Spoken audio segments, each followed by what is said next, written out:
We have in the chambers here Angela Strange, Ewan Wilson, Eugene Patterson, Russ Remington, myself. We have online Donald Turner, Charlotte Nicholson from Kiwi Rail, Gary Whale, Deborah Hume. Have I missed anybody? Yeah, Good. I'm here as well, Angus Hodson from Kiwi Rail. Andrew Thompson. Charlotte, this is your first meeting that you've been with us, correct? Negative. I've been to a few before. Oh, have you? Oh, Yeah. In which case, blame the secretary here on my right, Dave Doggett, that I asked him if you'd been here before, and he said, no, definitely not, but he often sleeps through the meeting, so that's the reason that that wasn't picked up. Oh, good. On behalf of Dave Doggett, his apologies for getting that wrong. Absolutely. Okay, our meeting is open. Donald Turner, do you want to open us up, please? Kia ora everybody, kia ora chair. He honore he kororia, he maungarunga ki te mato te whenua e whakaro pai ki ngā tāngata katoa. Hanga e te atua he ngā kauhau ki roto ki tēnā ki tēnā mātou. A whina tia mai mātou I roto e mātou nei mahi katoa, whakaro katoa. Āmene. Thank you, Donald. We have apologies from whom? We have apologies for Barry for lateness, who is actually here. And Callum Gill and Councillor Dave McPherson, who's actually an alternate for absence. Who doesn't need to apologise, but that's all right. Move that the apologies be accepted. Angela Strange, Ewan Wilson, all in favour say aye. Carried. Confirmation of agenda. You're all happy with the agenda? I'm sure if there's anything you want to add in there, you'll find the opportunity somewhere within the agenda items to diverse. You've got no disclosures of interest. Nobody's buying any trains and going in competition with Huia. We go to the confirmation of minutes, which was the previous. Do I? Oh, yes. Yeah, we will play the game. This is the last meeting. Moved Barry Quayle, seconded Eugene, that we confirm the agenda is what we're going to discuss today. Haven't put it yet. It hadn't been passed. Well, I'm confident. All in favour that the agenda is the purpose of the meeting, say aye. Contrary carried. Done. Now, confirmation of minutes, the 17th of June, 2022. Minutes are there. You all remember them well. Angela Strange moves, and Eugene, Ewan Wilson seconds. All in favour, say aye. The true and correct record of everything that was there. Carried. Okay. Now, the next item is parameters for incremental service improvements and performance option. Is that you, Phil? Good. All yours. Tēnā koutou katoa. Good morning, everybody. So the paper in front of you is the result of the action from the June meeting to consider the options for service enhancements again and present to you a series of viable enhancements that can be delivered within the existing budgets. The paper starts by summarising some constraints within which it is recommended you consider the options that are presented, and then provides some information about the recent results of the customer satisfaction survey, some evidence around patronage, and then presents a series of options for you to consider, which include an additional return on a Saturday, an additional return on a Friday or a Thursday or a Sunday. So happy to leave the introduction there and happy to answer any questions. Well, it's simple. You can all read, so ask any questions. Right. You don't want to elaborate tomorrow? I'm happy to elaborate just a little further. You'll see the recommended option there is to pursue, in the first instance, the additional Saturday service. That's with a view to, I guess, the constraints that are documented in the report and that Phil highlighted. In particular, it does retain some a little flexibility in terms of the overall approved funding envelope, and means that we don't, I guess, run the risk of running aground from a financial perspective within the term, within the current timeframes that we're working, which is why that option is the preferred one at this stage. That's about all I'll add, Mr. Chair. Right, questions? Councillor Roomington. Yeah, mine is a statement of question. My concern is that Saturday, look, put as many services on as you like, and more the better, and particularly because you can only get bums on seats, and the media really don't care about profitability because it's for the public good. What they do report is actually the number of patrons you have on any week. So more the better on a Saturday. My concern is that in time, we need to be very mindful not to impede what this was originally set up for. That was a commuter service, and it means to at least be on par with vehicles between Hamilton and the CBD, and the traffic park and stop at Takanini is worse than ever. It's probably getting worse. So it does actually give great credence and to what particularly Phil Twyford and persons around this table, the originals, to say, hey, this will be faster than a motor vehicle to the CBD. It will not be, Mr. Chair, if you in the future start stopping at every hamlet. I repeat, the years, 50 years ago, probably over 50 years ago, from London to Brighton, the amount of smaller towns and counties that have offered millions of pounds to actually have the train stop to increase the value of those towns enormously. But the difficulty would be the time factor. It's 60 minutes from London to Brighton, and they've actually had the resolve to actually ensure that that is sacrosanct, and that is being kept all those years. Look, the second service, if there's a third service, stop at every hamlet by all means, but the morning commuter service must be as few stops as possible. Once you hit kind of Ponui, that's terrific. A lot of people are working and doing the normal business there, but you start in time stopping, as I say, at the Ngaruahias, Pocono if they get a station, and Tuakau if they get revamp their existing station, will end up, while on the best scenario, it looks like, 10-minute stop, 7-minute stop, but it never ends up that way because either a freight train comes through or the train overshoots a station or something like that. So, keep your resolve to actually ensure that the first service, the commuter service, has little stops as possible between Hamilton and Auckland. Saturday, no worries. I'm talking about weekday. Thanks. Thank you. Angela. Oh, thank you, Chair. Thanks, Phil, for the report. This is really exciting stuff, and what I love about what we're doing here is that we're showing the public that continuous improvement. Every 6 months we're coming up with something different, and getting into downtown Auckland was a real high point, as well as stopping at Puanui as well. I'm really excited about the Saturday opportunity to give all of our residents that opportunity to utilise the train. Not everyone can take it Monday to Friday, so Saturdays have proven and will continue to prove that that it's broader than just a commuter train.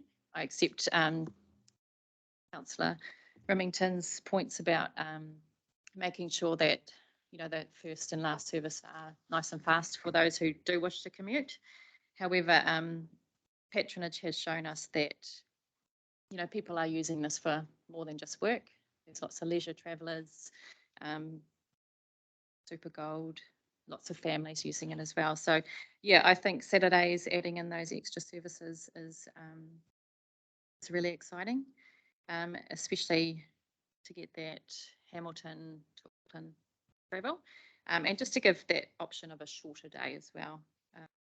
lots of people that I've talked to just say the day is too long. So this sort of ticks that box as well. I just had a couple of questions. When would we envision that these improvements would start? So thinking through the changes that we need to make to timetables in probably late October to reflect the of the application. Thinking through the timing of the relaunch in January this year, we saw that it was possibly the best option to look to introduce any changes from the January, early February. So that's the recommendation in the report. Whether we can make changes more quickly is a question we'd need to be real about detail. Okay, thank you. Might have a follow-up question on that one. And just wondering about how many carriages we would potentially look to start with tested demand, and at the moment Saturdays you normally do 6 sponsors. So we normally run, I think, a 5 on a Saturday. We increased that to 6 through the school holidays recently. That conversation hasn't been had yet, to be honest. We'd have to talk to Rail about how that could work. 4 would be the minimum. Fantastic. And just thinking about big events coming up in Hamilton, noting that we've got the Rugby Sevens mid to late January. Yeah, I'm just keen that we keep those sorts of things in our minds as well when we're looking to changes. Chair. Thank you. Eugene. Thank you, Mr. Chair. Look, firstly, I'd like to commend staff on this paper. A lot of work into it, and plenty of good detail there on all of the options. I too support the recommendation of option 2, Saturday service. Just this weekend, actually, some friends of mine have put on Facebook that they'd gone up there on Saturday and highly recommended the service. And so it was interesting just watching the comments and the feedback, and how people know it's there but haven't used it yet, and the interest. And so it just needs one person to have a good experience, and it just flows on. So I think an additional Saturday service would be great. Totally understand Councillor Remington's comments around the the stop-start of a service. I still very much support a station in the north area, simply because huge amount of residents that live in that area do travel north. So it is a good option, but I don't support Whananarawa here and all of the other bits and pieces along the way. But I think there's a good opportunity in that north area to pick up a good volume of people. And I think the Saturday service would be fantastic. As we grow, I think we just about want to add in all of these options because they all have merit. The Sunday service would be great, but with the Blocks line and the issues we've got with the AT network over the next year or so, it'd be too stop-start to have any good bang for buck in that area at the moment. So yeah, I support that option 2. Thank you, Eugene. Ewan. Oh, sorry, Barry. I'm really pleased to see these additional services. It shows our continuous improvement, as Angela's mentioned. What I'm interested in is people will put lenses over this compared with other services. So could the committee be informed now with this new service, how do we compare with the regularly funded, I understand, services from the Wairarapa and from Palmerston North, and how do we now line up in terms of that? Because I understand those are regularly funded services. So let's see where we are so we can do that comparison. Mark, you can answer that. Yes, that's what I thought he'd know.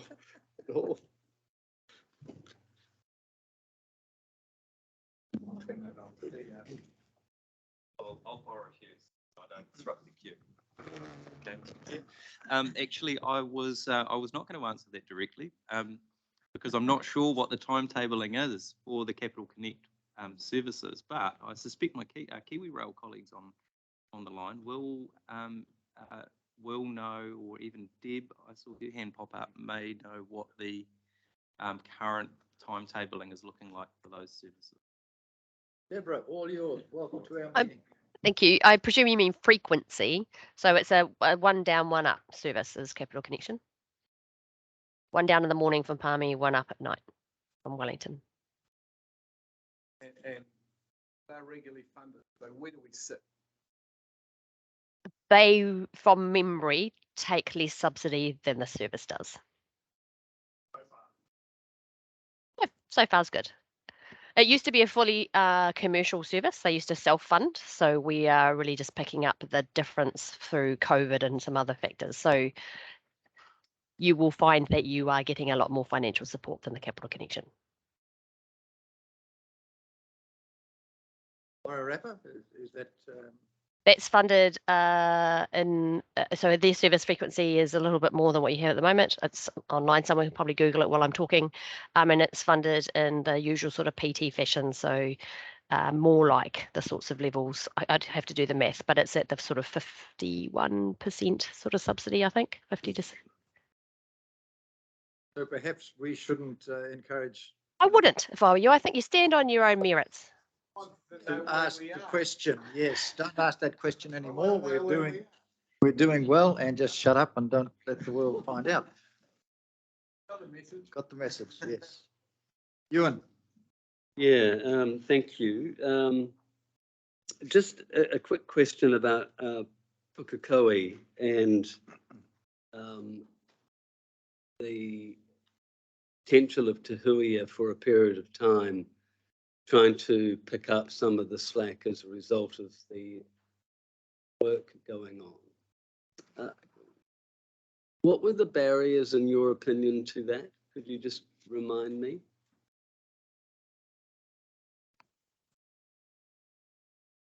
We've never fully assessed the barriers, to be honest. Right. There's not a consideration in this paper for that topic. I wonder whether someone from Auckland Transport might be able to answer that in terms of the impact on their network. Was your question in the context of the North Waikato Towns piece? Yeah. I just know that AT is stopping providing that service for a period of time. Te Huia is running between those stations, and AT's solution to the problem is we'll put on buses. And one would have assumed, if in the best interest of New Zealand Inc., why would you do that? Why wouldn't you just put passengers on Te Huia since we're moving through? In a general sense, as opposed to just in the context of this paper, that I would imagine could be considered in the same way as a stop at Pocono or Tuakau or any other location, and it's about the impact on the overall operating time, as Councillor Remington's mentioned. I raised that, Chair, through the context that both myself and raised it at the last meeting, and I note Councillor McPherson raised it to you in a letter just a few days ago. So basically your commentary is that as an opportunity was not part of the thinking in this process. No, I received the email about an hour ago. That hasn't been part of the thinking in this paper. Okay, I'm disappointed about that. Turning my mind now to the issues of the additional rotation. Just remind us, when Te Huia was launched, what was the premise of Te Huia? I mean, this recently in the this job would be really easy to answer. After all, this is a $90 million project that went through a robust business plan analysis, was funded. So the single stage business case was focused on 2 commuter trips Monday to Friday, and was focused on the day commuter getting to central Auckland. Originally, the service only ran, as you know, as far as Papakura. So people had to connect to the Auckland Metro service at that point. And was the premise of the business model to move large numbers of passengers in both direction, or simply to provide a commuter service for Hamilton originating traffic. We were ignoring 1.7 million people who happen to live in Auckland. The business case was led by Waikato Regional Council and focused on the northbound trip. That's my understanding. And even today, after a year of operation, we are still offering minimal opportunities for Auckland originating traffic to be able to come down to Hamilton in the same day and return.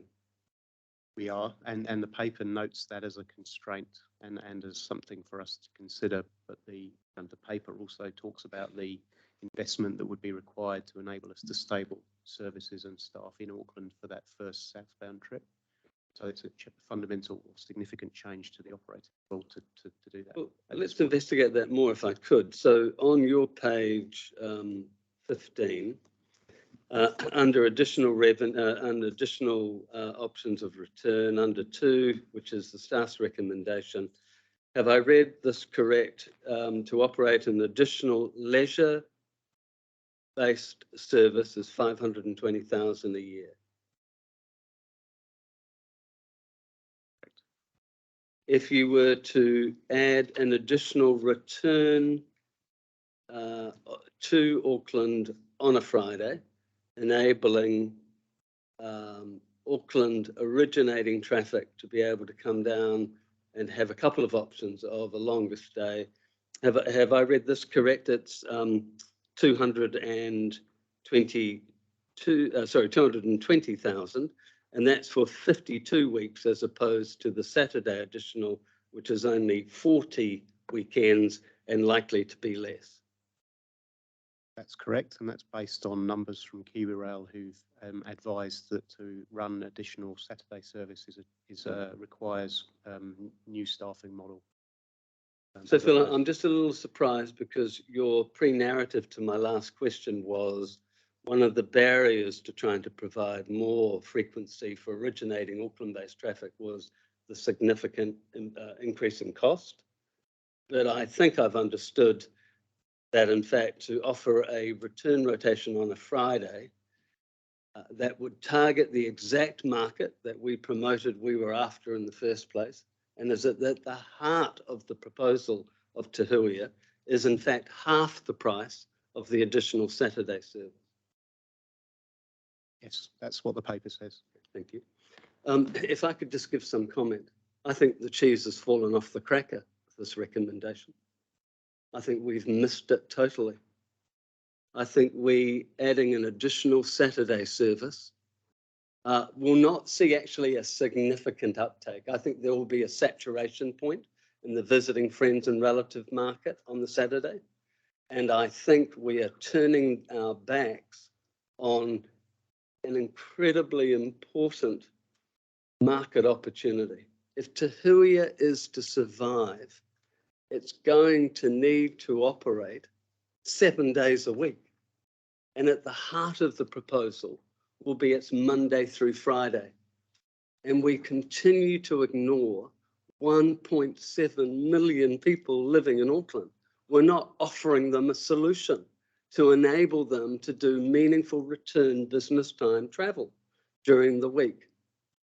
And I think the recommendation should have been the service on a Friday, that we could go out with a clear marketing strategy that says we have a really good commuter service between 2 great cities. And if you want to come down and do business in Hamilton, the day to do it is on Friday. And there are multiple options. And that will underpin the longevity of Te Huia. Not having an easy, low-hanging increase in patronage on a Saturday. I don't think that's the smart thing to do. I would have agreed with an additional Saturday if it was in addition to the Friday. But to simply ignore that opportunity, I think is an incredible error of judgment. Which leads me to my other question. I note that we actually have a fund of approximately $1 million available, 1.2. Have I misread that? That's the current surplus. And I note that in your recommendation, you're suggesting the service on a Saturday and Saturday alone. You've ignored the others. You've highlighted them, but you're not recommending them. And that's going to cost 500,000, 520. Yes, the Saturday is our first priority recommendation. Why did staff not recommend a combination of Saturday and Friday? Or have I missed that somewhere in the report? We, based on the patronage numbers and based on the conversations in the last committee meeting, we recommended the Saturday, noting that we suspected there would be discussion about those other options. We've ranked the recommendations to try and provide a guide, and we suggested the Friday would be a second priority, rather than, as you're suggesting, a first priority, but we've not suggested it's not something we would recommend at this. Understood. So just for that clarification on the last point though, Phil, what you're saying is, with all your expertise and insight, you're not recommending the combination of option 1 and 2. You're not recommending the additional Saturday leisure market targeted service in addition to the extra commuter market targeted service on a Friday. We were looking at the scale of the operating surplus and thinking about ensuring that we were not overstretching the capacity of the funding. All right. One additional question, if I could, Mr. Chair. In your own report, it says it is the additional Saturday service. After all, we can only operate 40 weekends currently. I intend to use the service on Saturday. I'm looking forward to it. But it feels strange that I have to actually go online and actually check, is this Saturday going to operate? But I see you're saying 40, but you're also saying by operating an additional Saturday, we increase the likelihood of cancellations and delays.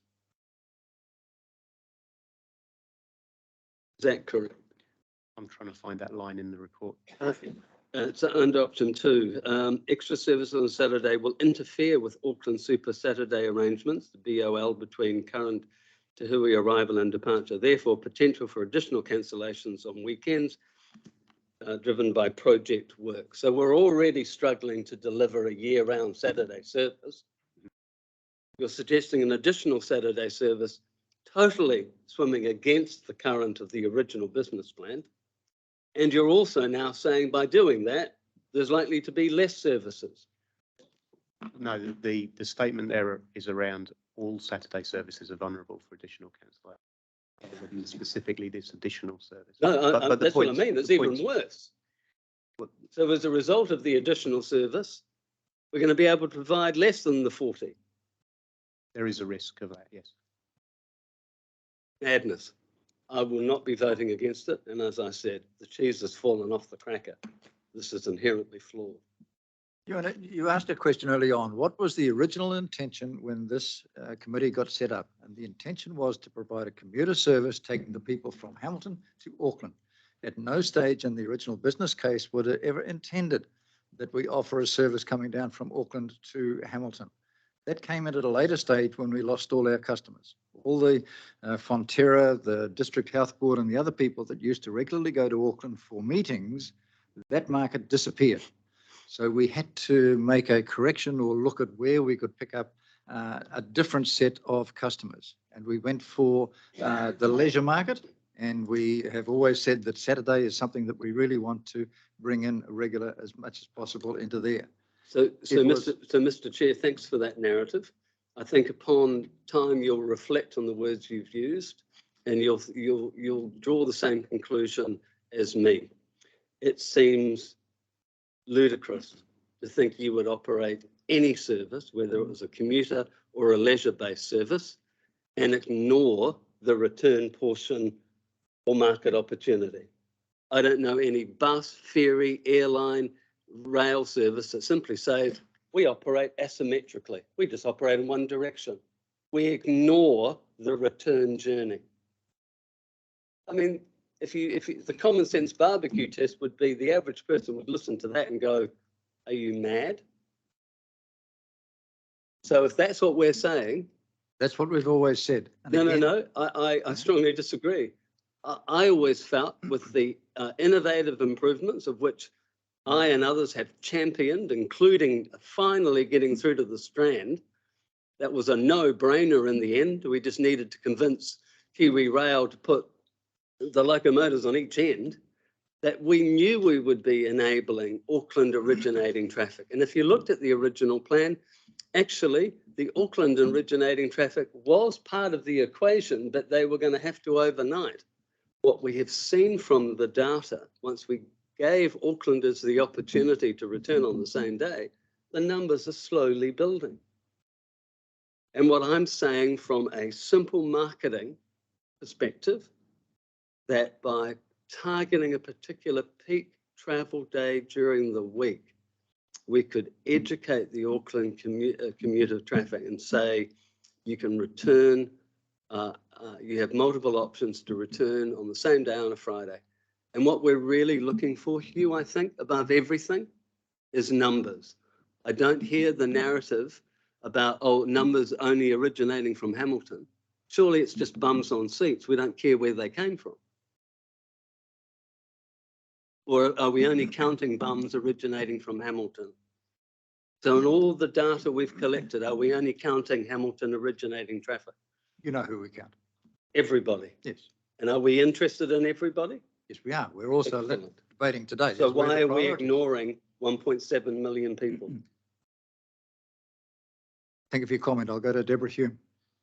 My piece was just a bit of extra information. Councillor raised a good point around the picking up of metro passengers. I can tell you that over years of experience with Capital Connection, and make sure your customer satisfaction drop right off, so your customers do not enjoy stopping and picking up other network people. So that's just a piece of information.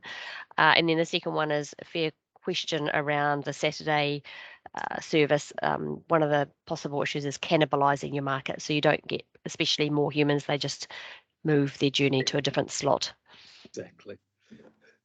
Be a disaster. Thank you, Deborah. Don Turner, you had a comment. Yeah, Kira, I'd support Councillor Wilson as well as in the thinking as we have moved along this journey. It was always about adapting to improve the service. That was my understanding and intent. And yeah, I asked the same question around the strategy with AT and what does that look like, and had that been considered for the well-being of all of our communities? It seemed logical, but maybe logical is different to for everyone else. But wanting to share that same sentiment. The other thing is just receiving correspondence. I've been trying to locate some of the minutes, and I haven't been able to. So just around that, to participate in discussion. Kia ora, Mr. Chair. Thank you, Donald. Eugene, you spoke and said you were in favour of the recommendation. In light of the discussion, are you prepared to move it or not? Also, a question. So you're talking about the 1.7 million people that we're ignoring and adding in, wanting to add in that Friday service. That makes no difference in bringing people out of Auckland. So if you look at that, so look, no real additional opportunity for people to travel from Auckland to Hamilton that day. So it's a service that goes, it's another service that goes at 8:15, returns at 3:15. So, you know, it's not an up there and back like the first service that we've got that brings people back in during the middle of the morning. I just want a bit of understanding around that, or whether the dialogue's a bit wrong in this presentation. But what I see, this does make sense, this paper. So all it does is just provide a shorter day in Auckland for Hamilton residents. In terms of, you're talking about the Friday service? Yes. Correct. Yes. Yeah. I don't think it has much effect on bringing northbound people down south. That service, that option there, as it's put to us. Here's my response. timing. What I'm saying is, I agree with the way. And I do not follow the logic of the scheduling. But I think that's a second discussion. The first discussion is, would we be prepared to support an additional day during the week? And then let's zero in on the timing. I mean, you're absolutely right. The way the schedule that they've run it, to me, makes absolute no sense at all. But I think with some fine tuning, we can alter that timing. And in fact, that's a question we could ask of Phil. Are you saying that the slot committee would only approve this time? Have they rejected any other time on a Friday? So this hasn't been to the timetable committee yet. Well, that's fascinating, isn't it? But the modelling, the information in the paper comes from some modelling that KiwiRail did for us based on the requests for the June data. This is the same KiwiRail that for quite a few months told us we couldn't go into the Strand until they realised that we had more locomotives. So just for clarification, so this has not been to a planning committee for time slot allocation. We're waiting for the resolution of this Right. committee before. So I think that answers your question, Eugene. What I'm suggesting is the premise of an additional Saturday is wrong. We should have an additional frequency during the week. I think Friday is the right day. And I think the dog has to start wagging the tail, not the other way around. And we start dictating the time of the day we want the services. And we need to go to a slot planning committee and ask them the question. And I want them to tell us that we can't have a more workable time slot. And where's your train going to come from at this stage?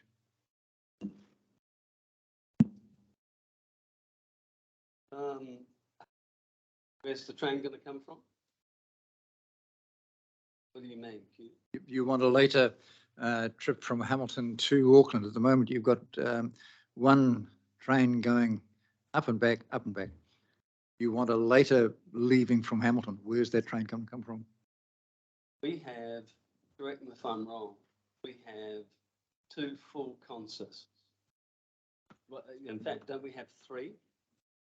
But because we need to put the locomotive on both ends at the moment because of the ETS. So once the ETS is actually implemented. Yes, you've got more flexibility at that stage. Yeah. These service improvements are way past action. That answer your question? Because we're then back to the 3. Aren't we then back to 3? You've got more flexibility when the ETS is there. Yes, you have. Yeah. And isn't this service going to start after the ETS? It's where your priorities go. If you say that's a priority, in which case it takes priority over the Saturday service. Just where do you want your priorities? And that's my point I'm making. Look, at the end of the day, I'm just one person around the table. I'm not going to die on the ditch of it. This is a democracy. We have the debate. You put the information in front of us. I'm telling you, I think you've got it wrong. But the majority rules. If you want to add the extra capacity on a Saturday, add the extra capacity. I'm saying I think that's an error.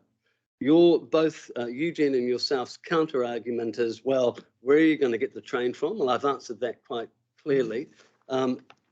We don't get any extra time on a Friday, and I'm saying we haven't even gone to the planning slot committee to get the times that were suggested here approved. So we haven't actually gone to them with what we want.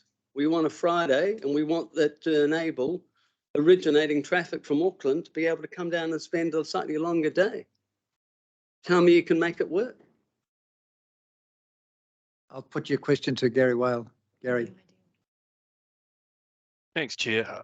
I think the challenge that you're raising here, it is a good one, but it's about the resources that you actually have at your disposal to do the planning and to have the most efficient and effective use of your rolling stock assets that you have, right? So if you were to start a service in Auckland earlier in the morning, that consist has to be based in Auckland overnight to enable that to happen.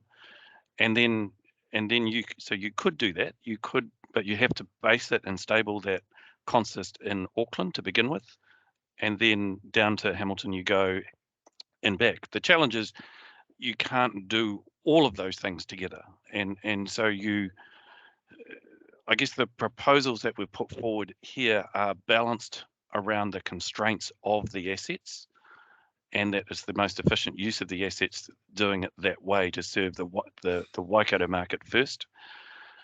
The costings then, which is what the guys have tried to do in the other scenarios, is about showing you what the cost impact would be of doing that, and you need extra crewing.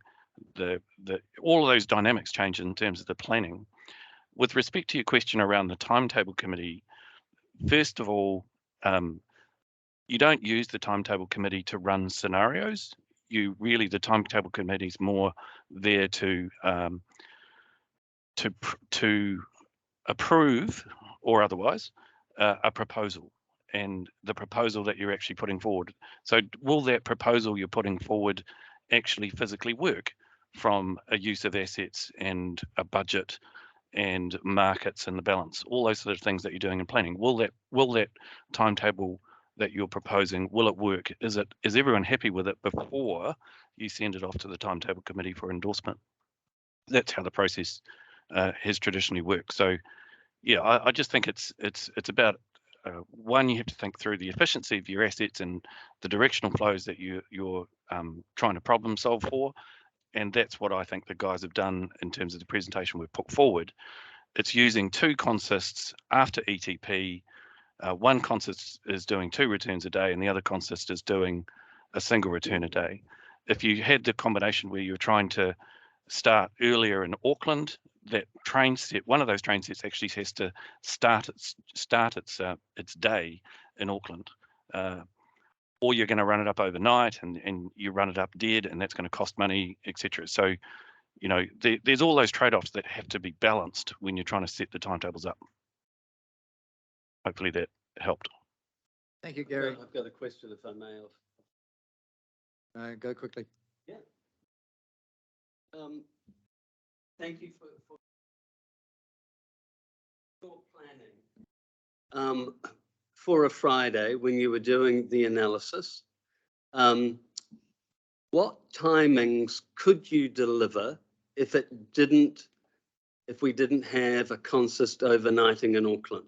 So when you were doing your analysis to land on your recommendations, what timings did you come up with that would have enabled Auckland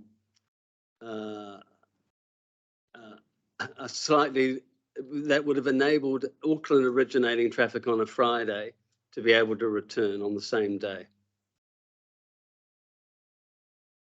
Well, based on the assets that we have in the timetable, I refer you to page 16 it's got the picture diagrams of the schedule. So if you look at the one on the right hand side, it's actually following the consists that come up. So the councillors have got to those pages, page 16. If you're following the blue line is the one coming up from Waikato to Auckland, and then the brown one almost straight away is the consist coming back again. So that's the earliest that a train departing from Auckland can actually leave, because the train physically had to get there first. So that effectively hasn't changed if you look at the existing timetable that we have today. So the earliest your Auckland train can depart is around that 9:30, because the train physically has to get there. So unless it was stabled overnight, and then you could leave whatever time you liked, but physically that train can't leave till 9:30. And if you were doing it just one day a week on a Friday and you stabled it in Auckland, you're saying that that's of significant cost, and if so, by how much roughly?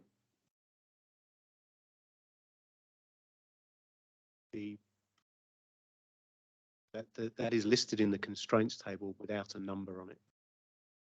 But you'd have crew and equipment in having to either travel up from Hamilton to Auckland at 3 a.m. or you would need to be accommodating them in Auckland overnight, ready to bring the service back south without a change in the operating model that has staff living in Auckland. And I think from an asset perspective, if I can, Chair, that you're then utilising a third loco and your other assets, your other carriages, you're running a very high risk operating model, because if something goes wrong, then the service would be cancelled. So if you're going to deploy all of your assets on a particular day, that's a very high risk model. Possible, but very high risk. Thank you. Thank you, Chair. Yeah, I just have a few questions around the costings that have been presented to us. Option 2 gives us sum total, which I'm assuming includes what we already offer. However, option 3 doesn't. It just has the cost of the additional services. So if you look at what it would cost us to provide additional services on a Saturday, it's almost on par, slightly more than the Friday. Is that right? So the estimated marginal cost is based on a per service run. So you have one number for 52 weeks and the other for 40 weeks. The additional costs on a Saturday came from information provided by KiwiRail around the need to recruit additional staff and change the way they operate on that day of the week. So I don't know, perhaps KiwiRail might have more to add to that, but those costs were not seen as being required on a Friday. So if we were just looking at the number to put on the additional services for both, do we have that number available to us? So that's the 220 and the 169. So the 169 is for the additional Saturday services, For 40 weekends. Yeah. which is pretty much what we can only operate anyway with the. Are there expected to be more block of lines with other maintenance work that is going on in the Auckland network? Yep. So under the risks and opportunities box for option 2, it does talk about that super Saturday arrangement that potentially we'll see. And again, KiwiRail may have more detail, but we'll see the risk of additional cancellations driven by project work. So just to clarify, So if I'm hearing correctly, 40 is the high number from a cost perspective. to put on 2 extra services on a Saturday, 169,000. Marginal cost, not total cost. So total would be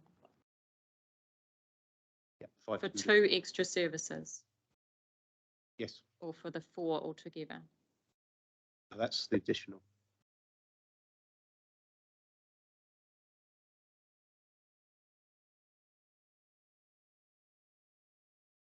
And the Fridays would be about half that. So that's the operating cost is the same, but the additional costs are not required, is my understanding.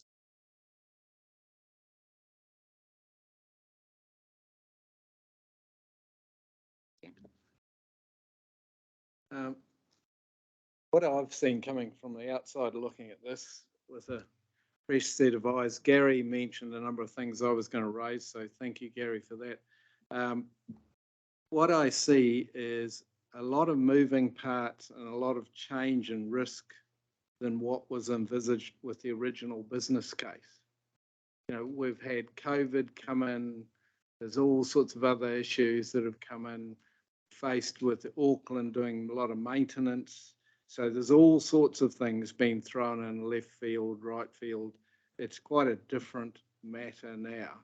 And what I am picking up is we're responding to what the market is now, because it has been very hard to predict what was going to happen, you know, in terms of all these moving parts. So I can understand the recommendation that we're trying to cover. It does it seems to me, open up some risk, around that Saturday. The question is that going to backfire in terms of, if we get a cancellation, will that come in badly on the service? So in the end, I think we're trying to do the best. There's a number of other moving parts starting to come into play very shortly. The borders have just opened up, so we don't know what's going to happen in terms of increase, and they're talking about increase of numbers and tourists. Is that going to affect things? We don't know. There's so many unknowns that are coming into play. So my sense of the thing is that what I'm hearing from the outside and looking in now is that we're trying to make the best of what we've got at the moment, and largely there's not enough information to be able to make really carefully business plan decisions as you normally would make.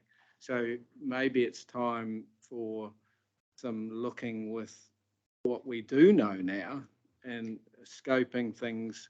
How will the service look? What might it look like in later 2023? Go with what you've got now, but do keep an eye on these changing dynamics and include them into have the committee consider what it may look like going forward. So that's what I can see. It's very difficult for us to make decisions that are going to be winners right now. So that's my view. Thank you. Eugene. I think very similar comments there. Look, I don't disagree with Councillor Wilson at all. I think he does raise some good points. My concern was, though, that conversation was more about getting people out of Auckland and getting them south, where this service is not going to make that impact. And also listening to Gary's comments about that being an extremely high risk in housing locomotives, and it consists out of Auckland is extremely high risk and could put us under pressure during our normal weekly service. So I'm wondering whether, because either of these, whatever we chose to do, is not going to start until the end of January, whether something we just park this for a bit and try to understand a bit of how the dynamics start rolling out over these next few months. If there's work that can be done around that Friday service that Councillor Wilson's mentioned, as in whether there is a way to get another service out of Auckland or not, I'm not too sure. I do still support the Saturday service with the information that I have in front of me. So yeah, I don't know. There was other comments around that would help guide this going forward. If I have support, I'm happy to move the Saturday service, but I'm happy to park it and get some more information as well. And just another comment too, Deborah had mentioned before, with another service on a Saturday, you cannibalise the other service. That would be the same as adding any service into any day of the week. Actually, not so much if the reason for travel is work, that people don't have the same flexibility sometimes. So it is individual. I wasn't sort of trying to make an assertion, just a statement that sort of commonly happens. And what you often ask is, if you're trying to test your market, would you take a trip on Saturday? If so, would you choose from whatever times, or would it stop you taking a trip? Sort of questioning helps you understand if it's the people that were going to move anyway and they would just take what you've got, or if they're just going to change their choices and you're not winning. Okay, thank you. Eugene, I've got you down as moving this motion. Do you want to leave your name there, or do you want to remove it?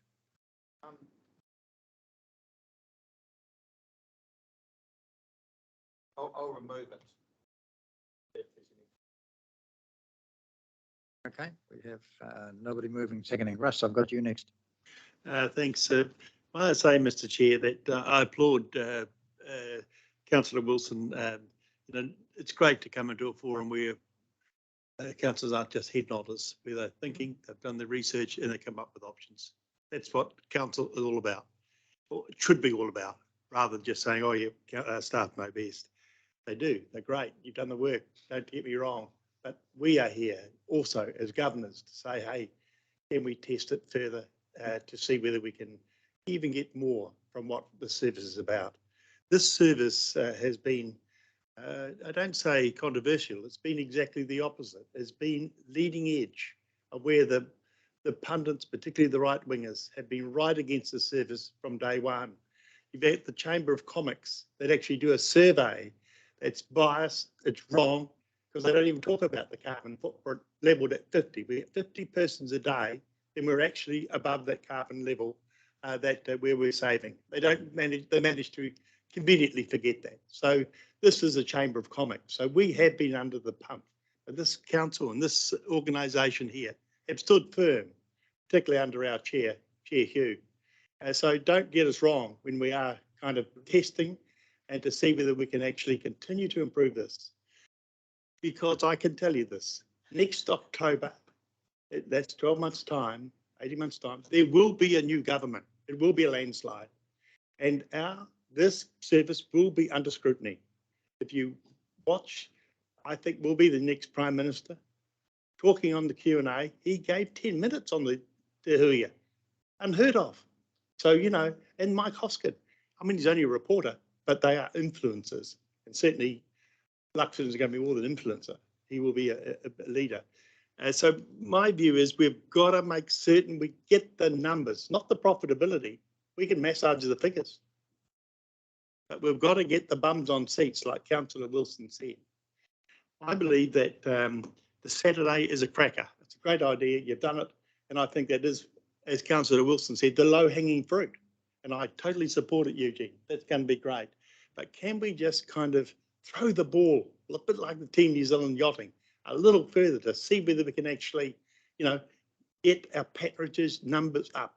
It's not per consist, it's actually per week. That's all they go about. You know, they're lazy, the reporters.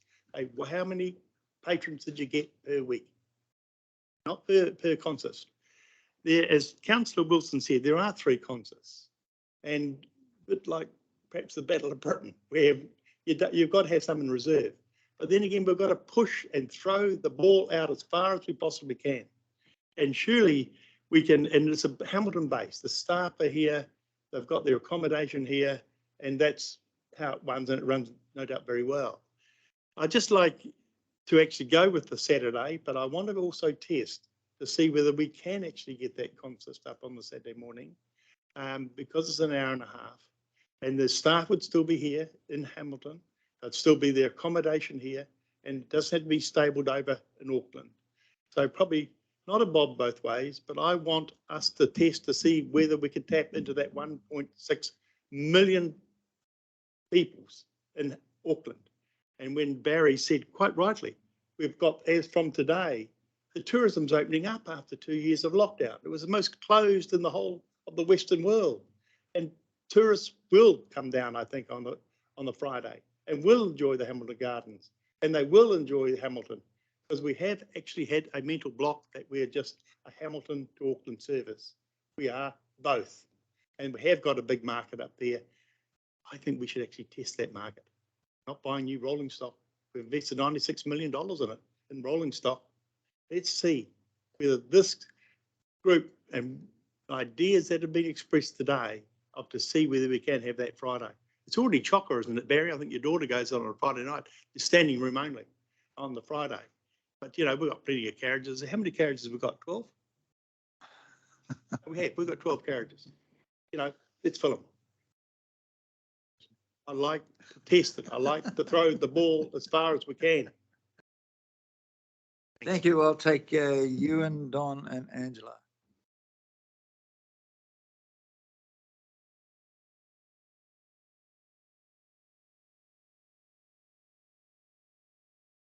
I'm searching for my words carefully, because I can understand how the staff have landed on their recommendations. I think to your point, Barry.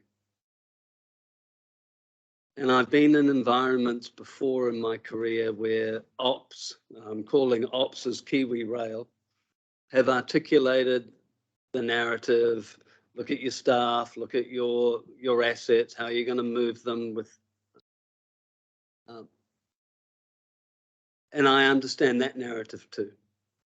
And in fact, there's nothing new from where we're at than we were a month or so ago, a couple of months ago, 6 weeks ago, when we had this broad discussion and we asked staff to go off and really rethrash it, because I felt at that stage we had highlighted that we wanted to leave behind the fact that this was only going to be a commuter service that was targeting Hamilton or Waikato originating traffic.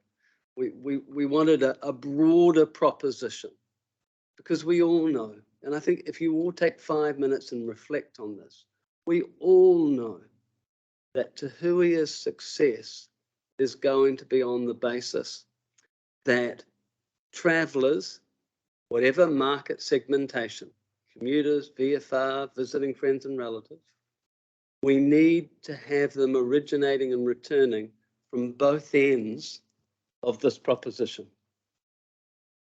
And my final narrative today is, and why I will not be supporting Saturday, is that we are continuing the status quo. We haven't been able to come up with a solution to give Auckland originating traffic enough recognition, I believe, it deserves. And I've been in scenarios where I've had 1 or 2 services on a day or on a week that does really well, and you're tempted to add additional frequency, and all it does is erode the loads that you have. And that's particularly true. Trust me, it's particularly true when it's leisure. When it's leisure. It is different when it's a commercial commuter, because the reasoning for travel is different. And I feel that staff, I'd ask them to come up with a solution where they could make either a Friday or a Thursday, 1 day out of a week, where they could work with Kiwi Rail to come up with a proposition that enabled 2 meaningful rotations out of Auckland each day. And we haven't been able to achieve that. And so if you resolve to pass the recommendation, could I ask you respectfully to add a note to Kiwi Rail and say, Kiwi Rail and to staff, this is not ideal. Could you please, Kiwi Rail, sit back down again and reanalyze and try to come up with a bit of innovation to help us pick a day during the week, preferably Friday, where you could deliver a meaningful adjustment to our schedule and target what we know is a market that needs to be targeted. So I'm trying to be as respectful as I can. I'm going to vote against it. I'm encouraging you to send a message to Kiwi Rail and to management to say, you need to focus on this, because we're running a race and you've got one arm tied behind your back and you've got a limp on your right leg. And we know it, and we all know it, but we haven't solved the problem. And there are some brains at Kiwi Rail that could come up with a bit of innovation. And they work for us, right? They're the service provider. They're in the best case scenario. They make money either way. They've got a margin, right? We need to say to them, you work for us, come up with some innovation. My point. Ewan, at this stage, we don't have a mover for the recommended in there. We're debating a priority issue. Nobody is saying that we don't like Saturdays, and nobody's saying that we don't like Fridays. It's a matter of priority. That do you want at this stage to identify the priority, and if it's Friday, it's Friday. If it's Saturday, it's Saturday, and give that to staff to continue. Your alternative is what Eugene was, or Russ or somebody was recommending, that the matter be put on hold until the next meeting, which will be November at the earliest, and see if you've got more information at that stage. And I think you've got those three options in there, and I'm happy to take any of those three options if you want to put it as a motion. I mean, Mr. Chair, I would happily move a motion that says that we receive the report, that we go back to staff saying our actual priority is a weekday additional service that enables both markets to be served. And we ask staff again to go back, come up, alternative solution. I mean, the reality is we're That's sitting fine. here in July. Yeah, I can accept that as a motion, that you're saying that the priority is for Friday to go into there. We receive the report and we say to staff, our priority is a Friday service from Auckland coming down. So that's your motion? I'll accept that as a motion. Do I have a seconder for that motion? Yep, I'll second Don Turner. Okay. It is seconded. So that's the priority that's on there. Angela, I've got you down as the next speaker. You're now speaking to a revised motion. Go. Mr. Chair, I thought I was next. Are you all right? I've got a red light here. I can't see your light. Don, I'll take yours if you're next there. Go, Don. Kia ora, Mr. Chair. Yeah, I tend to agree with Councillor Wilson in the sense that we're in a different space now. And strategically, this is my question to us as governors. As we sit at the table, how do we strategically move from where we are into the future to benefit our respective communities that we represent? And that's with our partners in Auckland, with AT, with all of the people at the table, that the consideration that Councillor Wilson is putting there, because the borders are opening up and it is an opportunity that we have before us. And if that means having a look at what we have and what can we do in this space. So that's what I'm supporting and supporting with Councillor Wilson, is to reflect and review where we currently are at, so that this does become a successful asset for all community constituents through our Waikato area and Auckland, but more so the national economy, going through all of our local economies. So just wanting to share that, Mr. Chair, and to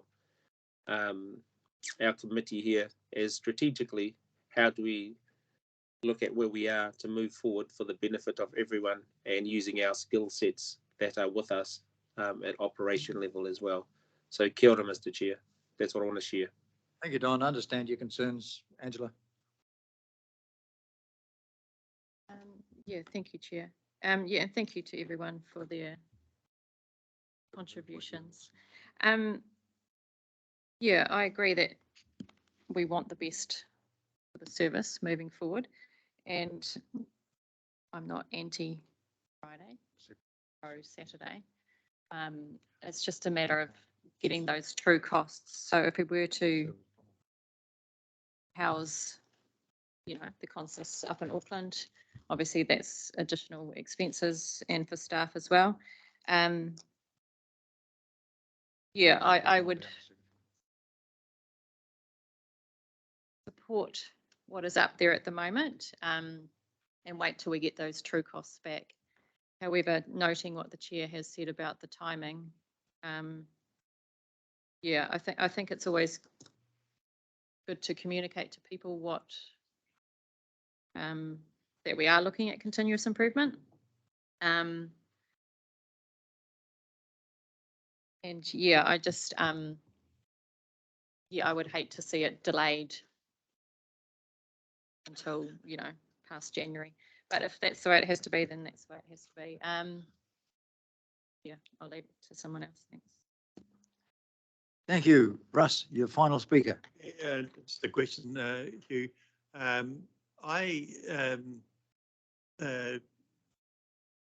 we like both, not that I'm trying to fence it. I just love what you're doing there.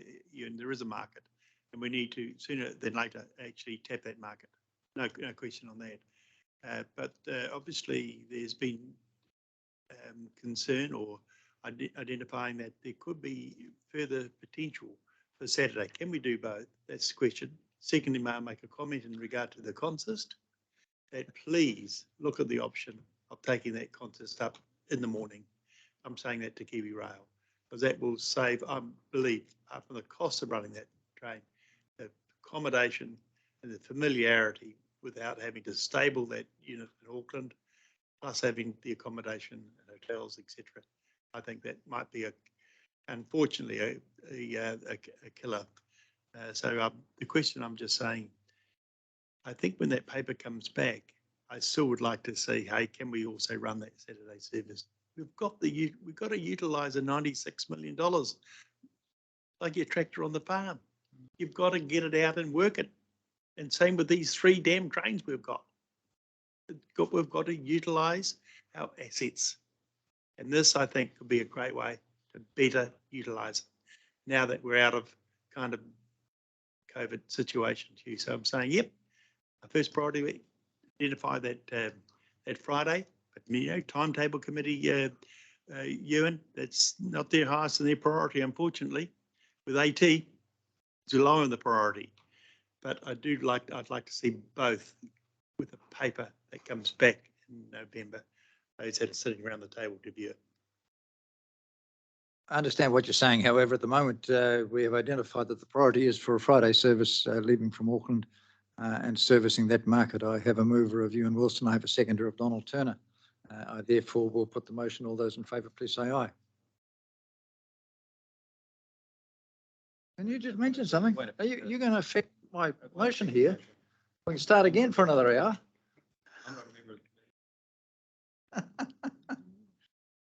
So I guess what I'm just wanting to make sure that we pick up the right end of this as staff and work with the operator, because we did bring the committee members together in the interim period to provide some indicative order of priorities for these services, and this is different to that. So I want to make sure that when we come back next time, we'll do the same thing. We'll bring you back together again, test some ideas before we land a final staff recommendation, and hopefully that time we land in the right place. But what we've heard is that the priority here is for the Friday, not for the Saturday.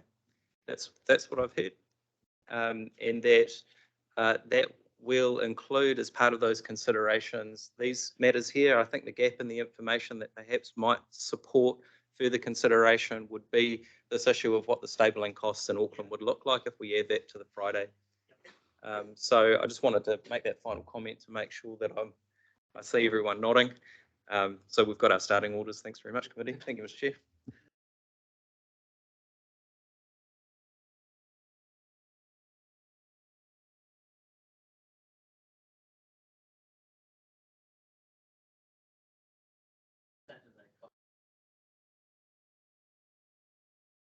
So I look forward to, if Kiwi Rail comes back and says the only way to provide a meaningful Friday service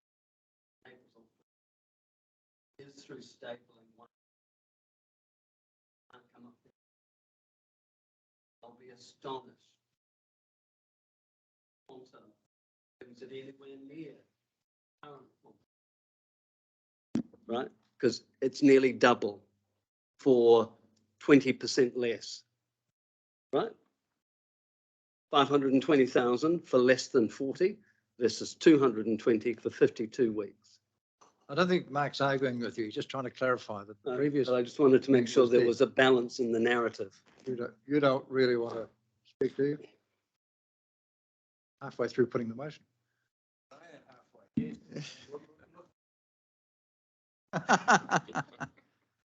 I say again, those in favour, please raise your hand so I can see. Those opposed? Motion is carried. Thank you very much. Angela, I'll take your comment. I was just going to ask that those Saturday costs be firmed up And I would also expect that those Friday costs would increase. Phil, you got all that, mate? Yeah. Just make it happen. They want to do a Friday and they want it at minimal cost. And if they can't get Friday, they want Saturday, or better still, they want them both.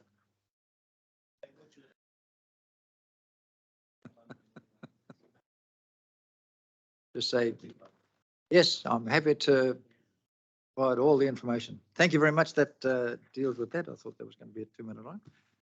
Project updates report. Page Okay, so- 18 on your agenda. So at the last meeting, you requested a paper that provided you with an update on each of the external projects that are underway that may have some interaction with or impact on Te Huia. So we've tried to give you a short update on each of those projects in this paper. We'd be happy to answer any questions, and the answers may well come from other parties involved in these pieces of work, many of whom are on the call. I was doing the same as last time. There's a report, read it and ask me any questions. No questions. That was fast. You all happy? Somebody'd like to move then? Better move. Angela moves, Eugene seconds that the report is received. I'll put the motion. All those in favour, please say aye. Contrary, thank you. Your report is received. We go to the general updates on page 20. Buddy? So this paper has many subjects included within it. There's one of which that requires some guidance or a resolution from yourselves. So if we'd start with that one perhaps and then move on to the other matters. At the June meeting, we mentioned that the commencement of the Papakura to Pukekohe electrification works would have an impact on the Te Huia timetable. And in the paper, we've given you an indication of the impacts that have come through the Kiwi Rail modelling. So ahead of us going to the timetable committee, we would like your feedback on the proposed adjustments to train departure and journey times. So perhaps that's the point there. Again, for any questions. Maintain arrival times during the Papakura to Pukekohe line works. Ewan Wilson. Thank you, Chair. Phil, you'll recall that this was part of the last discussion where I raised this exact point. And I note your recommendation, which is basically that, in fact, we don't look at that as an opportunity. During the discussion on the earlier point, you felt that it had not been as part of the broader discussion, and you referred me to AT. I'm now clear that you've obviously had some significant dialogue with AT because you're now recommending that we ignore this opportunity. Could I have your explanation why? And could I have AT's explanation? And could you expand on what timing adjustments you considered before dismissing the opportunity to make this additional stop for a period of time when the electrification was occurring? So again, the suggestion that we could consider an additional stop at Okino or Pukekohe came to us an hour before the meeting. An hour before this meeting? Correct. So sorry, Mr. Chair, but this is at the heart of this recommendation that this report was produced quite a wee while ago. So you must have turned your mind to whether or not you saw it as an opportunity. No, the request that was put to me at the June committee meeting was to provide you with the impact of the electrification works on the current timetable and bring to you an idea of the level of impact, which we are recommending is to departure times in order to maintain roughly consistent arrival times through the works between Pukekohe and Papakura. Understood. All right, thank you for that. But at no time during that analysis did you turn your mind to whether or not there was an opportunity to provide a service? To provide a service between Pukekohe and Papakura? Yes. No. If I could add to that, Mr. Chair,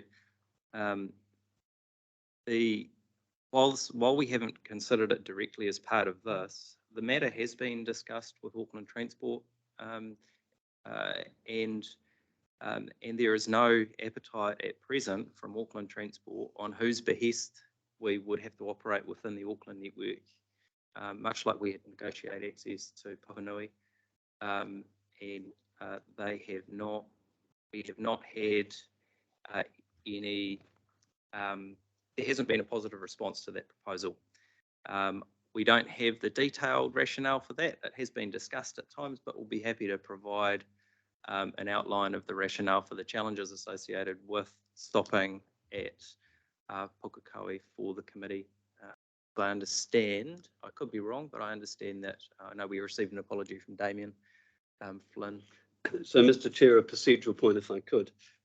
I'd be happy to move the recommendation if we could add an additional point to point 2 that says the Te Hui that we, WRC, made inquiries of Auckland Transport and offered to provide the service, and they rejected our inquiry.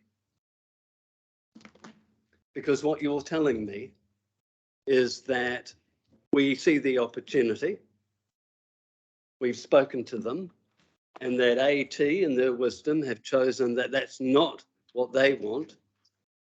So all I'm simply saying is, okay, well, that's fine. Let AT explain to the people of Auckland why they feel that jumping on a bus is a better alternative than jumping on a train. But I don't want to be part of a committee that simply ignored the opportunity. If AT have said no, then let's acknowledge it. We're silent on it. Makes us look that we haven't developed the opportunity. We've asked them, they've said no, so we should recognise that, if that's what they've said.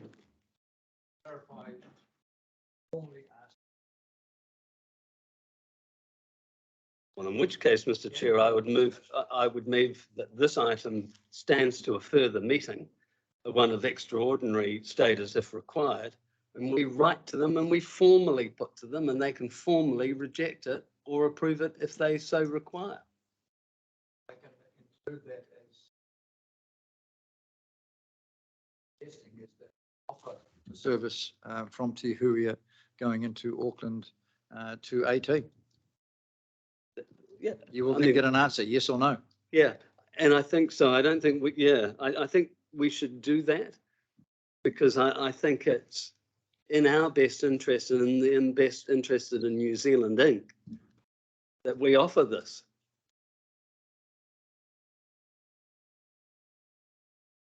Pukekohe. Can I speak to that? My hand is up. Yeah, Deb, go for your life. I just counsel us to be careful what we ask for there. So as I've said, I've been part of this before in another network, and your existing customers reacted very badly, and the matter of exchanging of money didn't go well either. So I'm not against the idea. I just suggest we think what it might do to our service should they say yes, in possibly unintended ways. Thank you for your warning. Okay, Angela. Thank you, Chair. Mine's on a different matter within the report, so I'm just wondering. Anyone else wanted to carry on? No, we go. Dialogue. Okay, that's fine. Just on the station improvements that are planned at Frankton, Cody. Just had a few questions. It looks like they're planning to put bike parking in at Frankton. Correct, yeah. I just have a few security questions around the safety of vehicles left at our park and ride facilities. Just wondering if we could maybe have some data moving forward about what's happening there. Can our passengers be assured that their vehicles and their bikes are going to be safe? I know of at least 2 incidences, one at Frankton, one at Cody, where cars have been broken into. not stolen. And, it's quite distressing for those people returning at the end of a long day to find their vehicle is undrivable.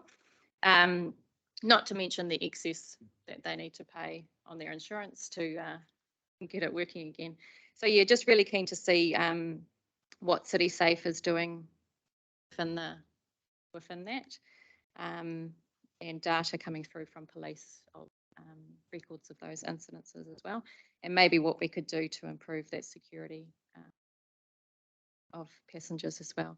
Along those lines as well, just wondering if there was any update. Maybe this could come through RCC of Flex looking to meet to Huia both ways. Then people wouldn't have to leave their vehicles potentially. But yeah, keen for that information to come back at a later time. Thank you. Yep. So we will certainly look to get that information for you for the next report. The Flex, there is a line within the customer satisfaction survey, which we'll get to at the end of the agenda, on customers interested in Flex. Thank you, very well. I'm somewhat concerned, re the comments that I thought they would be the comments, but have Deborah confirm my sentiments. I would like to ask the mover if the mover would consider changing that to the subcommittee offers to seeking a potential response of an offer. In other words, instead of making the offer, say what would the response be? And I want a second part to 3, which is for staff to provide a report to the committee as to the likely impacts on our current service in terms of customer use and feedbacks, etc. The customer experience. In other words, I'm trying to gauge so that this committee is fully informed as to the facts of if it seeks to go a certain way, what is the likely impact to the customers that we currently have. So rather than jumping the full way immediately, I would seek that, and I don't think there's any problem with just waiting till the next meeting if the mover agrees. If the mover agreed to that, I'd be happy to second that. Yeah, look, I think that makes sense. Yep. So In which case you need to change the priority of that working into the subcommittee at this stage. Investigate and report back That's to the right. committee, all there, Yeah, which I'm is happy your to bullet point second on on there. that. Your final bullet point is subject to satisfactory outcome that the offer is made. Right. Very close. Can't second it, can you? No, somebody else can second Somebody it. else. I can second it. Eugene seconds it. Fine. Thanks, Eugene. Thank you. Take out the tentative that goes. Yeah, but we're now saying that the first priority is the staff report back to the committee. After that, we then come back to the subcommittee offer to Auckland Transport, which is get rid of all that. Yeah, delete that. Yeah, delete, get rid of it, bang. The staff provide a report to the committee and to assess the impacts of such an offer to the customer experience, yes. And that the subcommittee offer Auckland Transport the temporary use of the Strand, subject to a satisfactory report from first stage. Okay, yeah, happy with that now? We're happy? Well, then we're right, we're ready to go. Saves happy. All those in favour, please say aye. Contrary, say no. Thank you, that motion is carried. Thank you, I think that's a good way forward. Okay, we go to page 26. Financial. So the report provides you with a series of updates around the financial, service performance, service disruptions and patronage. Once again, I'll take the report as read and happy to answer any questions. I've never had a staff member said, yeah, you fellas can read. You can elaborate a little. Elaborate a lot. Where's our money? Oh, rather than, I think, in fact, the financial side of it in terms of the operating position was actually reasonably well covered when we were looking at the enhanced service that was working within those overall envelopes. But the team have been very modest here, including the Kiwi Rail team, I think, in respect of current patronage growth. It's been a really successful few months following the April holidays, which followed the ability to operate Te Huia through to the Strand, the introduction of 50% fares. We were not certain that the patronage spike that we saw over the April holidays would be continued. But then when we looked at May and June, it was clear that there was ongoing patronage growth with steady settings through those 2 months, and that continued.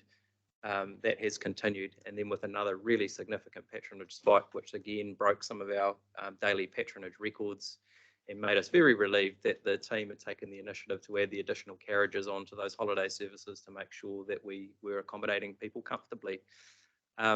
So again, that we had stable underlying policy settings through that time, which gives us, I think, greater confidence that even when or should those fare levels fall back to their normal unsubsidised levels or without the additional subsidy, there is underlying patronage growth there, and so we should continue to see that trend. And as one of the committee members has already mentioned, a lot of people having a first experience on Te Huia, having a really positive first experience, and referring it on to their friends. The other point that I would make, which is really a little piece for context, which is the service reliability. The service reliability is really good. I know it doesn't always feel like that when you're the person on the train, because of the infrequency of the services. It means that on the individual's journey, those disruptions, when they do happen, can be very significant. But I know that in earlier months, I think earlier this year, we did have a few disruptions within 1 month. And again, this just gives us confidence that Kiwi Rail have ironed out any issues that led to those, but also that it was a bit of a blip. But overall, the performance, both in terms of on-time performance and services delivered, and patronage, the services performing very well under current settings. That's it, Mr. Chair. Oh, well done. Any questions on the financials, Angela? Thank you, Chair. Yeah, I just wanted to highlight again the central government's commitment to half-price fares and what a difference that could be making to our patronage levels. I was wondering if we could add a recommendation that we write to Minister Wood and thank him for the half-price fares and advocate that it might continue.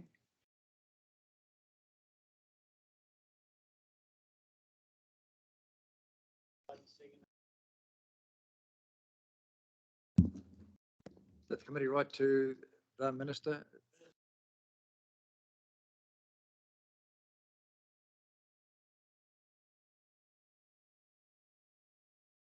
Continue. Go. Moved, Angela, seconded.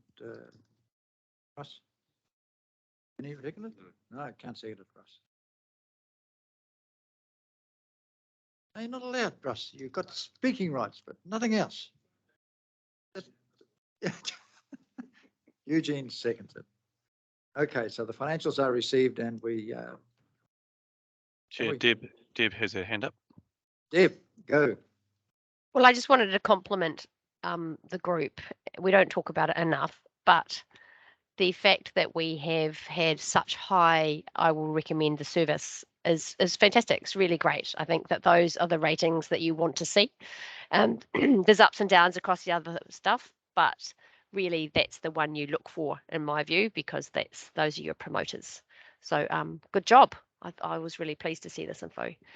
Second, though, was a little bit like the point just made. I could see that the impact of the half-price fares and how that was tracking.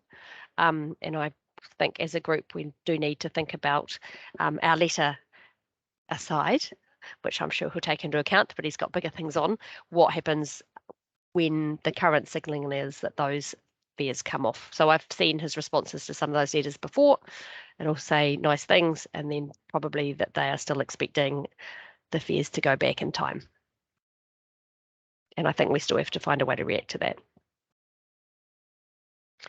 And I mean, quite open-mindedly, we might decide as a group that actually we subsidise the fares more if it's an overall win. Like I'm not trying to be directive about it, more that from where we sit, winning is getting more people on the train. So if there are ways to do that, then we're open to. Yeah, totally understood. Don't see many hands up to increase the subsidy. Ewan. Yeah, look, I fully support and agree with everything Deborah's just said. And I guess I've got a question to staff before I make some further comments. We are maximising our opportunity to farm the digital data we are collecting from these passengers on the train. So as they log into our Wi-Fi, we continue to collate all of that information, are we? Yes. And I think Jose, back in the day before he chose to have political aspirations, said about saying that we would then use some of that information to be able to target from a marketing perspective. So we're collating the emails, etc. Correct. Excellent. And I just want to confirm the marketing team have an ongoing marketing campaign where we are communicating to those passengers. We have moved into a new financial year and are having conversations about our marketing program. We are pulling and building a program of marketing to those customers and people who haven't yet tried the service. And Huntly has been mentioned as a place where we should be doing some more directed marketing as well to increase patronage from that station. So the plan is in development. I don't, Trudy, if I add more to that. Phil has a good summary of that, and we are stepping through a comprehensive plan actually this week to properly understand what channels we're going to utilise to tap in to those target markets, of which have come through from the analytics from the Wi-Fi relation of data. So right, because I guess when I'm to Deborah's point, it doesn't get any better than what we've got. We've got half price subsidised by the government. We're seeing patronage numbers improve. This is wonderful.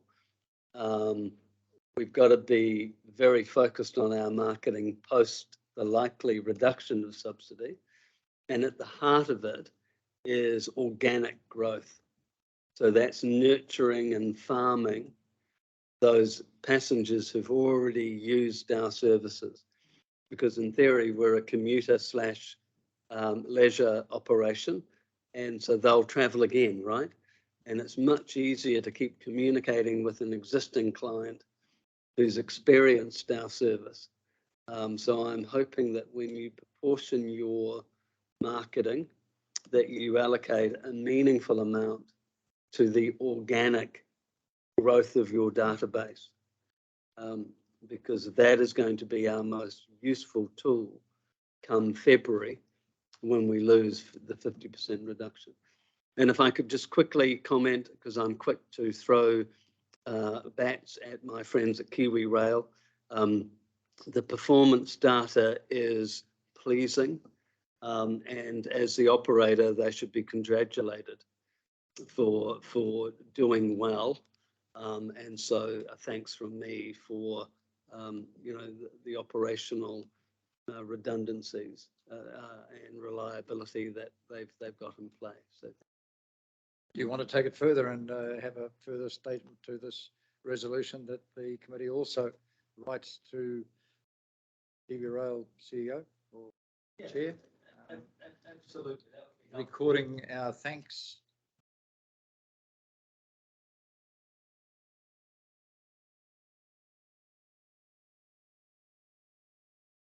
No. Yeah, to the Kiwi Rail Chair. That the committee writes to the Kiwi Rail Chair.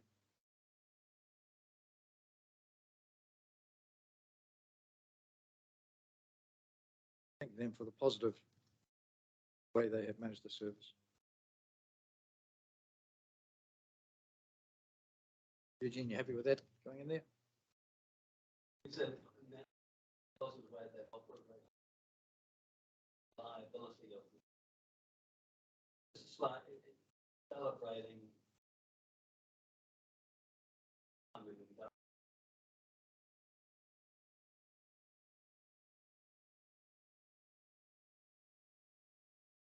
And everything else. Okay. Any other idea, Russ? Thanks, Hugh. Mr. Chair, I think that it's a great idea, but I think that our chair or you, Hugh, should actually meet with the new CEO sooner than later. You've got that regional sector group where you go to Wellington. It'd be hard to get a appointment with, even if it's 10 minutes, just to express, there's a lot of balls in the air, and who's made that happen? Actually, it's a minister that made it happen. But he's listened to the CEO's listened to that. Unfortunately, we lost Greg Miller for different reasons, but we've got to reinforce that A, we think this is a winner. B, it wouldn't have happened without those two persons. But Barry, if you could, give them the data and explain particularly Auckland Transport, the way they've accommodated us to get right into the Strand. There's nothing in it for them. They're just a pain in the ass, to be honest. They're under the pump financially, their PT. And, they work with us, but I think they've had the hand up their back. But who's driven that? The CEO. So I think we need to reinforce, not only letter, but personally, how this is going to grow, not only organically, but I think it'll grow exponentially. Because you see the traffic on that Auckland motorway, I repeat, as from Drury right through to Auckland, and then you actually have to park the car. I have a different view to you on this. I don't think Angela, I don't think this is price driven at all. The cost of the $6, whatever, is infinitesimal. I think it's a convenience, the quality of the service, the Wi-Fi, and not having to pay the parking when you get to Auckland. We've got a bigger story to tell. But I do would like you, if you would ask Wendy to do a release for the Huntley papers, because it's like your newspaper, you're particularly lazy. You like to have it all typed up, and particularly emailed. So they just pick it up in PDF and just whack it into their paper, particularly if it's an exclusive. And I think talking about the Huntley car park, I think that's a great boon for people that are in Tikawata or Tikapota to come down. It's only 10 minutes, people from Ngaruahia, to actually use the service by using that car park. I think it's free as well. Can I ask you a question through you, Mr. Chair? Eugene, what is the presentation like at the station? I'm talking about graffiti, that kind of stuff. Yep, thank you, through you, Chair. It's kept in a good condition, top condition actually. We don't, we have like a tag buster sort of team that's out there, but we haven't had any issues really around the station and that as well. Security wise, it's been extremely good as well. So tell more people to get on Huntley. It's nice and safe. But it has been doing a good job. And just while we're on that subject, just a bit of FYI is the old station that's over at Lake Puketerini is there to be sited on the platform within the next 2 months. So hopefully that's all done before October, and that there's going to have public toilets, etc. So looking at that staff satisfaction survey, toilets was one of those things that didn't quite make the mark. So it's all heading in the right direction there. Great. Thank you. Okay, Gary Whale. Gary. Thank you, Chair. Just two things. One, in terms of the service reliability, I'd just like to acknowledge the team, the Kiwi Rail team that's on the call, for the hard work that they keep doing every day and keeping the train operating the way it should and the way that we deserve it to. So, thank you to Tracy and Ferg and Charlotte, who was on the line, and I know you guys do stunning work day by day. The other thing is the new CE of KeyRail has started today, so he's just been welcomed into our offices here in Auckland, and we'll try and get him onto the service as soon as we can. So I'll get it put into his diary and get him enjoying it, and we'll make sure he buys a hat to go with my one. And sorry, Angus, I'm not wearing it. It's in my locker. But yes, we'll certainly get Peter well informed of what we're doing and get him down on the service, and it'll be fantastic. So so you can expect Pete to be on the service shortly. Thank you, Chair. Sounds excellent. If you bring him down from Auckland to Hamilton, you can tell him that he won't have to spend that long in Hamilton before the train leaves and goes back to Auckland. So he can't be, hassled unduly. If, Indeed. yes, it could. Yes. Okay, no other comments on that. The resolution is there. Moved Angela Strange, seconded Eugene. All those in favour, please say aye. Contrary, thank you. The motion is carried. We go on to the customer survey report. Good news. Yes, good news. So this is the first survey undertaken directly with Huia passengers, and as is shown in the attachment, significant number of people were asked on the train through late May of their perceptions of the service and the things that they thought were going well and not so well. So the report really just summarises that the overall customer satisfaction score of 83% provides us with the beginning of a benchmark and a trend to now pick up over future years. Then the attachment to the report includes more information. So around the quality of the trip, the journey planning, experiences on the train and perceptions of the quality of stations and the service itself. And then a statement around each of the stations and people's thoughts on those as they went. For each of these graphs, or most of these graphs, I've added in a line at 80% and highlighted boxes that were under 80%, just to provide you with a sense of some of the areas that we look to target our work over the next 12 months, and highlight some of the areas where customers saw areas that could continue to be improved. So those are there to help perhaps guide some of your thoughts. But otherwise, again, happy to answer any questions. Questions? Very good. Yeah, go, Russ. Again, I think it's very important that the new CEO get this data. I think it's not just a matter of kind of glib words. These are facts, and that is supported by the survey. Seriously, I think that the negative person being Don Good, the CEO of Chamber of Commerce, again, he needs a copy of this. The university needs one as well. But last not least, of course, I know Wendy will be doing a survey on this. It is good news, and it's perhaps Mike Hoskin would like it. He won't believe it because he doesn't want to believe it. But it's great news that people are enjoying the train. The survey show it's just not PR,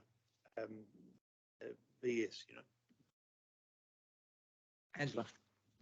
Yeah, thank you. Yeah, it's interesting to me that cafe up being a little bit unsatisfactory. I just wonder how we might cater for people with dietary requirements a little more than we currently do.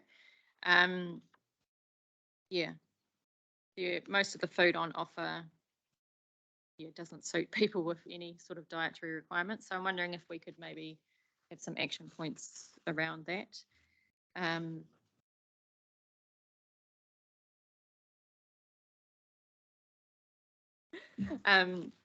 Yeah, just bearing in mind that people don't have dietary requirements just for the sake of it.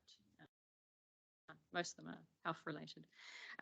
But yeah, apart from that, there's some really good information in there, and definitely that PT is something that we could get meeting the train both ways as well. So yeah, that's something for RCC to take away too.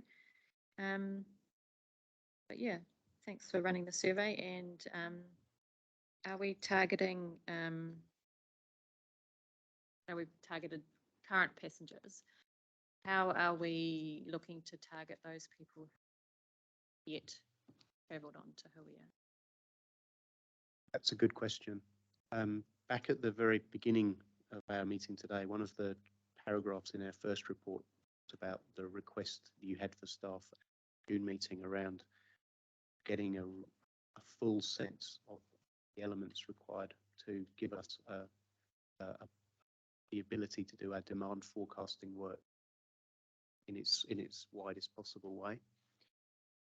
That wasn't possible for this meeting, but we noted in there that would be something that would definitely be part of you. So this wider conversation about how do we get a very full sense of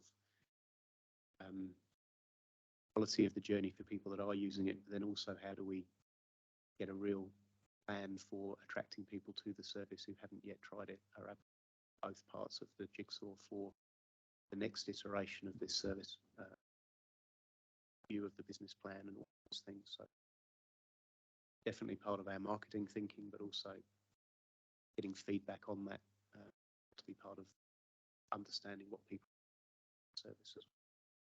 Yeah, I think that information has been really vital and important to have this morning, but acknowledge that possible at this stage. Yeah, to Ewan's point about that return traffic connection is how we've marketed it between Waikato and Auckland. So when we're looking at future passengers, how are we looking Waikato and Auckland future passengers, and how might we find that and I think those are great questions, and they all need to be considered at this point. Thank you. Barry. Thank you for that report. Maintaining our customer base is very important. So I attach great significance to that quality of trip graph, and people will often gravitate to the food. But what I'd point to you is that all of those orange bars need to lift quite significantly, and there should be a dedicated approach to lifting every one of them. For example, if that Wi-Fi speed is only attracting just under or just on 70%, that to my mind, that's not good enough, because if you're looking at that commuter traffic, business traffic, they don't, 70% is not good enough. It's got to be up around 80s and 90s. So right across those, particularly the first 5, we need to do better.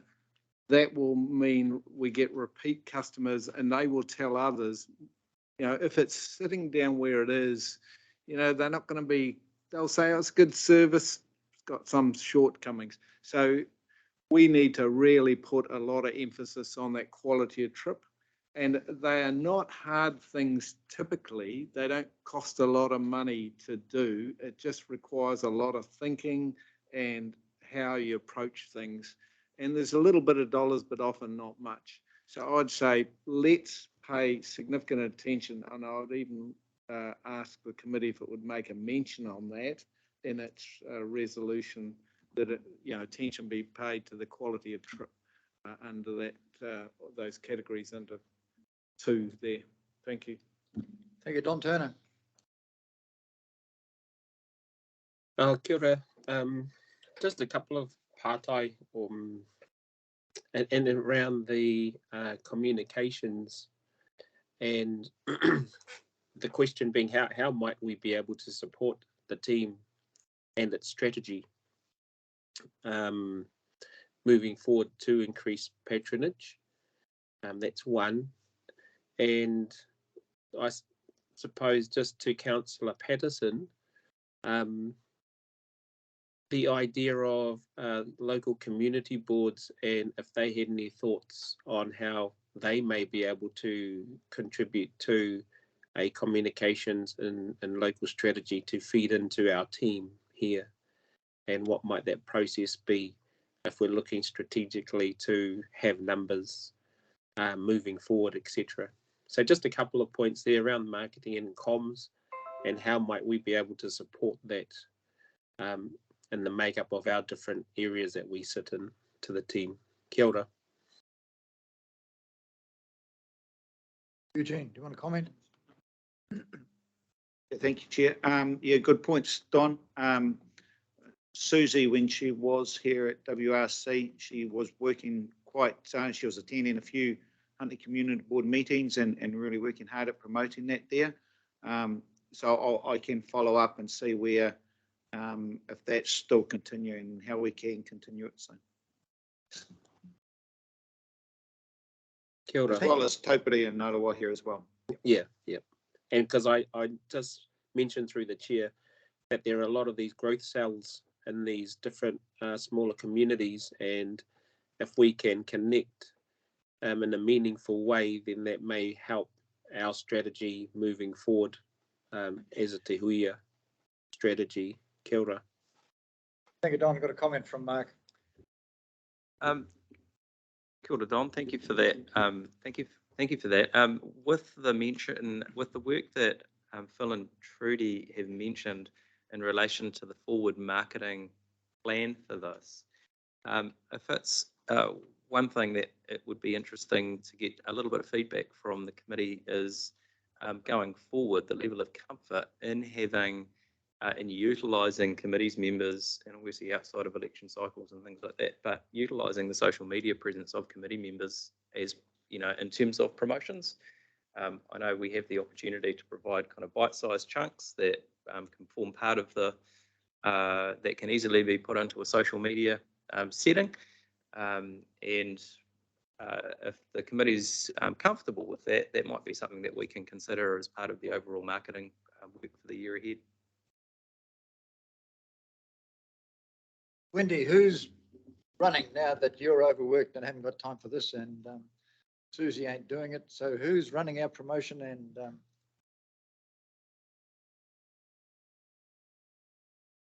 yeah, thank you, Mr. Thanks, Wendy. We do have a gap at the moment, and I won't make bones about that, which is creating some challenges in terms of pushing this work ahead as quickly as we can.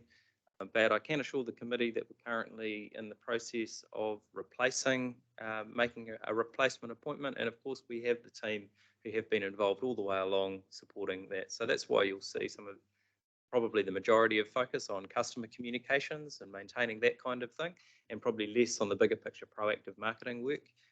But as soon as we have that little resource gap completed, we'll be able to push back into the more proactive marketing space again. So hopefully we'll be able to get on the front foot of that before long.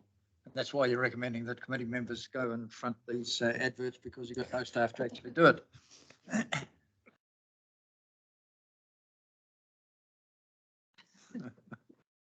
Okay, any other comments? There being none, do I have a mover? Have a move. Move, Angela. Seconded, Eugene. Have you got a pertinent comment that will add to the, we're only receiving this report, there's not a big deal. All those in favour, please say aye. Contrary, thank you, the motion is carried. Can I ask a question that we have a 1 o'clock briefing, which is a meeting with our friends from the centre of the island, want to discuss things in there.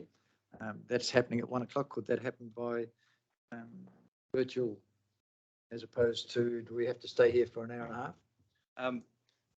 The meeting is both online and in person. We thought that if this ran late, then people could just stick around, and we've got this room and the Tui Ko-Whai rooms.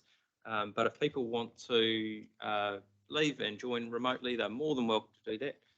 It's not official committee business, just to clarify that. That was a request. It was some information on a proposal that's been provided through to staff.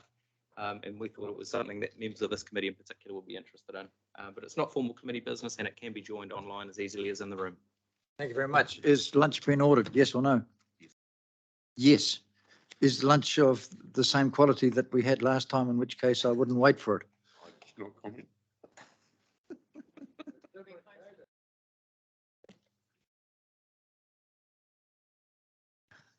I'm trying to work out so that committee members have an idea of what their options are going forward.